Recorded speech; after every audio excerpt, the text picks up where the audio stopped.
Hello students.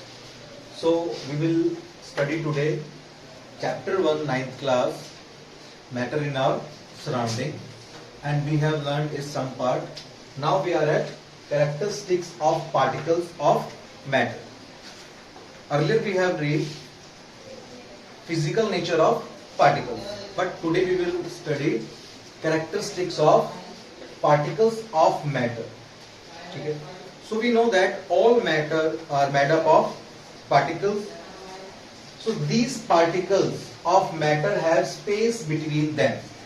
Just like you can see that these are the particles of a matter, and these particles have space between them. By green color I have shaded this interparticle space. Is it clear? Now the next one is these all particles are attracting to each other by a attractive force. This attractive force is called interparticle force. What is interparticle force? Just like you can say that in a marker, this holder and marker part have a force. We need to apply force to separate it.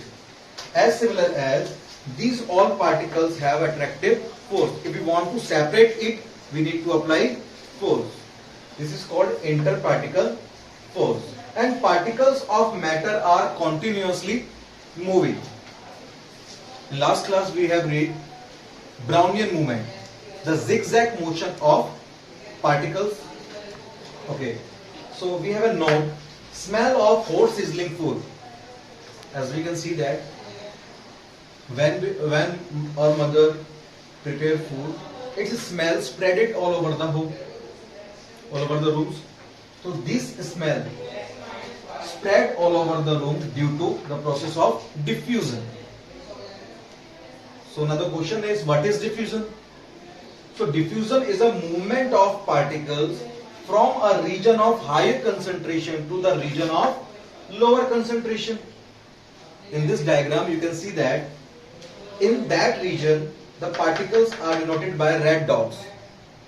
Here red dots are in large quantity, here red dots are in low quantity. It means here red dot particles are in large concentration and here the red dots are low concentration. So the red dot particles move towards low concentration. This movement is called diffusion. Likewise we can see that sometimes when we spray a perfume in an empty room, and we notice that its smell spread all over the room. Why? Due to process of diffusion. Is it clear? Okay students, so move on the next note, which is how a diver swim in a swimming pool. Did you ever swim in a swimming pool? Did you ever swim? No. Okay. You have seen someone to swim? कभी देखा है किसी को swim करते हुए? Yes, sir. Okay. So you have seen that someone is swimming. He used to move his hand in that motion. What is doing by this motion? He is trying to pull all the water backside, and in response of it, he is getting forward. So ये आगे कैसे बढ़ रहा है? हाँ देखो. We have a swimming pool and this one is a diver. Let's consider it as a diver. तो driver अपने हाथों से फोर्स लगाकर पानी को पीछे फेंक रहा है. और कौन सी प्रॉपर्टी लग रही है इसमें मैटर की? The property of interparticle force in water molecules. Interparticle force of water. Is it clear? Water के पार्टिकल्स के बीच में फोर्स था और हमने हाथ से पानी पीछे करा. उस फोर्स की वजह से ही तो पानी को हम पीछे कर पाए और आगे बढ़ गए. एयर के अंदर भी पार्टिकल्स है, हम यहाँ पे हाथ घुमा रहे लेकिन आगे तो नहीं बढ़ रहे ना, क्योंकि यहाँ पर इंटरपार्टिकल फोर्स क्या है पानी में, हवा में बहुत कम, very least. But water have comparatively larger interparticle force, so we can swim in water. Next one, states of matter. So how many states of water do we have? So in up to earlier classes we have learned only 3 states of matter, which are solid, liquid and gas. But now we have 2 more additional states of matter which was discovered by our scientists, like plasma. And plasma is formed at very high temperature. So when a gas is used to provide it with a very high temperature, it get in ionized form. It get of ionized form. That ionized form is called plasma. Now the next one is Bose-Einstein condensate. It is invented by two scientists. First one is Satyendranath Bose and second one is Albert Einstein. They both work on a solid and freeze it to a very low temperature, and a new kind of state obtained which is called Bose-Einstein condensate. Okay, so next one we have comparison between solid state, liquid state and gaseous state. So look at this property. Solids have definite shape. It means it do not change its shape and size. You can see that a marker, it is changing its shape or size or not. It keep fixed, so it has definite shape and size, and its volume is also fixed.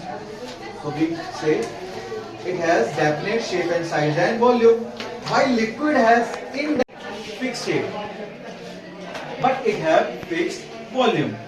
Similarly, gaseous state have indefinite shape and indefinite volume. Okay. Next one, solid can be compressed. Can be compressed this marker? No. It means solids have negligible compressibility. They are less compressible. While liquids are compressible? No. We cannot compress a liquid even also. But we can compress a gas. Yes. In a lighter, in a smoke lighter, we have seen that there is a liquid kind of thing which is LPG gas. In our LPG cylinders, you can see there is some liquid kind of substance. Which is that liquid? It's the LPG gas. Next one, solids are rigid. What is the meaning of rigid? The ability to maintain its shape. So tell me, liquids are rigid or not? Liquids have no its own shape. It achieves the shape of that article in which it kept. Like I poured liquid in a glass. The liquid will take the shape of glass. Okay. Gas. So gas के अंदर अपनी कोई shape होती है क्या? नहीं. तो हम कह सकते हैं liquid and gas both are fluid. Next property is solids have maximum interparticle force. Maximum interparticle force, so it have least interparticle space. Liquids have medium interparticle force and medium interparticle space. Similarly, gas have minimum interparticle force. When it is have minimum interparticle force, so it will have maximum interparticle space. So solids have highest density. It means for a unit volume, solids have more number of particles in it. For a unit volume, solids have more number of particles in it. Liquids have minimum number of particles in a unit volume. Likewise, gases have very least number of particles in a unit volume.